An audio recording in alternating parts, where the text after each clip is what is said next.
చెప్పండి.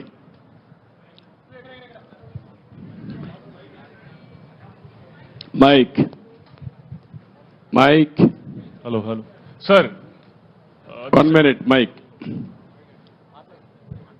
మైక్ ఎవరు ఇక్కడ? ఎవరికి ఇచ్చారు? సార్, గత ముఖ్యమంత్రి ఈ రాజధానిలో ఈ బిల్డింగ్స్ పరిశీలించుంటే ప్రజావేదికను కూల్చేసినట్టు ఇవి కూడా డిమాలిష్ చేసేవాడేమో సార్. అది దేవుడు కాపాడాడు. ఒక ఉన్మాది బారి నుంచి ఇంకా ఫర్దర్గా కూల్చేయకుండా దేవుడే కాపాడాడు అమరావతిని. అందుకే నేను చెప్పాను, కొన్ని 16,000 గ్రామాల్లో పూజలు చేసి పవిత్రమైన మట్టిని, పవిత్రమైన జలాలను తీసుకొచ్చారు ఇక్కడికి. పార్లమెంటు సాక్షిగా ప్రధానమంత్రి తీసుకొచ్చాడు. మొత్తం ప్రార్థనాలయాలు దేశంలో విదేశాల్లో నుంచి తీసుకొచ్చాం.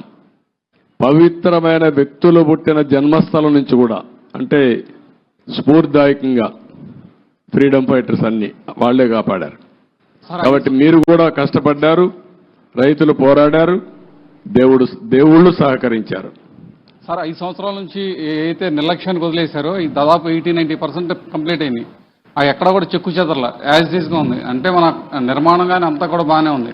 అన్నీ పూర్తి చేయడానికి దాని టైం బాండ్ పెట్టుకుంటారా? ఒక 3 years కానీ అలా పెట్టుకుని దానికి మీ సజెషన్ ఏంటి చెప్పండి. మిమ్మల్ని కూడా సజెషన్, సార్ అందరినీ సజెషన్ అడుగుతున్నాం.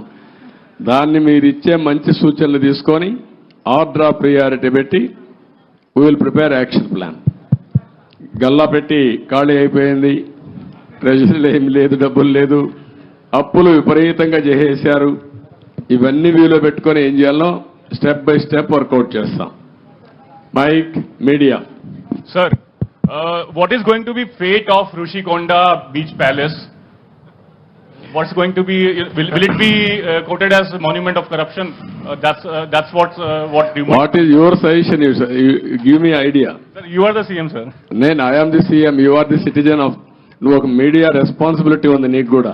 నన్ను అడగడమే కాదు, నిన్ను కూడా చెప్పమంటున్నా. ఏం చేస్తే ఇలాంటి వాళ్ళని శాశ్వతంగా సమాజం నుంచి వెలేస్తామో అలాంటివి ఆలోచించాలి. మీరు ఒకటి ఆలోచించండి, ఇక్కడ డబ్బులు లేవు.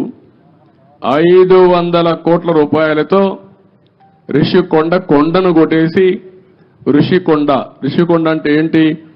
ఋషులు అక్కడ తపస్సులు చేసిన ప్రాంతం అది. అలాంటి కొండని ఎప్పటి నుంచి కూడా మనం చూసి, ఇప్పుడైతే ఆధునికమైన పనిముట్లు ఇవన్నీ వచ్చాయి, కానీ ఒకప్పుడు విశాఖపట్నానికి వచ్చామంటే ఈ ఓడలు కానీ ఇవన్నీ ఋషికొండను చూసి గుర్తుపట్టి విశాఖపట్నం వచ్చామనే పరిస్థితి ఉండేది. అలాంటి పవిత్రమైన కొండని ఎన్విరాన్మెంట్లకి విఘాతం కలిగించే విధంగా కొట్టేశారంటే మనం గుర్తుపెట్టుకోవాలి. దాని కూడా అన్ని తప్పుడు ఇచ్చారు. అవన్నీ మళ్ళీ నేను మాట్లాడతాం. Sir, what about Prajavedika? You have visited Prajavedika and saw the debris there. Are you going to remove the debris and reconstruct the Prajavedika same place, or are you going to make it as a museum? ఏం చేయాలి నువ్వు చెప్పు. నువ్వు నిన్ను అడిగితే మీరంతా ఏంటంటే నన్ను క్వశ్చన్స్ అడుగుతున్నారు, నేను మిమ్మల్ని క్వశ్చన్స్ అడుగుతున్నా. ఇప్పుడు మీరు ఆన్సర్ చేయండి. నాకు ఏం చేస్తే బాగుంటుంది? ఇప్పుడు మా మిత్రుడు ఇచ్చాడు శ్రీనివాస్ ఒక మాట. అమరావతి ఉద్యమం 1631 రోజులు. 1 + 6 + 3 + 1 11 అన్ని అంకులు కలిపితే జగన్కు వచ్చిన సీట్లు 11. అంటే 2 సరిపోయినాయి. ఇదే దేవుడు రాసిన స్క్రిప్టు, ఇది దేవుడి స్క్రిప్టు. అక్కడికి చాలలేదు. ఈ 11 ఇవ్వడం కూడా కరెక్టా లేదా చర్చ జరగాల్సిన అవసరం ఉంది. అందుకే నేను మిమ్మల్ని అందరినీ కోరుతున్నా, కొన్ని దిక్కల మాకు కూడా కొంతమంది ఇబ్బందులు వచ్చాయి. సరైన క్యాండిడేట్ నిలబడలేకపోయారు. నిలబడింది ఇక్కడ ప్రజలు ఎక్కడికక్కడ ముందుకు వచ్చి ఓట్లేశారు. కొన్ని సమస్యలు ఉన్నాయి. కానీ ఏది ఏమైనా ఇలాంటి వ్యక్తులు రాజకీయాలకు అర్హత ఉందా? ఇది చర్చ జరగాల్సిన అవసరం ఉంది రాష్ట్రంలో. Sir people